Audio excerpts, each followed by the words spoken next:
ज्या विद्यार्थ्यांचे स्कॉलरशिपचे फॉर्म भरायचे बाकी आहे तर त्या पोरांचे प्रश्न आहेत आता की 2026 सुरू झालेले आहेत, आपण कॉलेजचे जे स्कॉलरशिपचे फॉर्म आहे ते भरू शकतो का, तर भरू शकतो.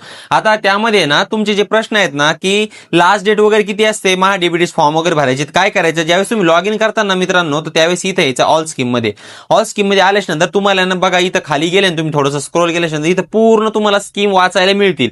हेच नव्हे तर इथं 1, 2, 3, 4, 5 असे वेगवेगळे पेजेस दिलेले आहेत, त्यावरती पूर्ण इन्फॉर्मेशन आहे आणि त्यामध्ये डेट पण दिलेली आहे. बघा इथं ऍप्लिकेशन स्टार्ट डेट दिलेली दिसते तुम्हाला, त्यानंतर ऍप्लिकेशन एंड डेट दिसते इथे दिसते तुम्हाला.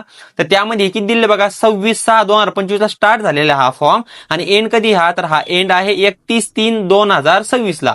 म्हणजे किती, 31 मार्च 2026 पर्यंत तुम्ही तो फॉर्म फिल करू शकता. यामध्ये कोणते कोणते फॉर्म आले, मग राजश्री शाहू छत्रपती योजना असेल किंवा डॉक्टर पंजाबराव देशमुख निर्वाह भत्ता योजना असेल किंवा मग तुमचा पोस्ट मॅट्रिक स्कॉलरशिपचा फॉर्म असेल ते फॉर्म सुद्धा तुम्ही यामध्ये भरू शकता. पण कसं राहतं ना, हे महा डीबीटीचे स्कॉलरशिपचे फॉर्म भरल्याच्या नंतर तुम्हाला कॉलेजला द्यावं लागतात. मग कॉलेजच्या डेस्क मधून ते वरती जातात, त्यामुळे कॉलेजवाल्यांना पण एक विशिष्ट टाइम पिरियड मध्ये द्यावं लागतं. म्हणून तुम्ही लवकरात लवकर फॉर्म भरणं गरजेचं राहतं, कारण की कॉलेजला पण ते पुढे द्यावं लागतात. मग त्याच्यामुळे परिणामी तुम्हाला जे स्कॉलरशिप मिळते तर ती लेट नाही होणार, ती पण लवकर येईल. त्यामुळे तुम्ही सहकार्य करणं गरजेचं आहे. त्यामुळे काय करा, हा व्हिडिओ आपल्या सर्व विद्यार्थी मित्रमैत्रिणींसोबत नक्की शेअर करा ज्यांच्या स्कॉलरशिपचा फॉर्म वगैरे भरायचा बाकी असेल.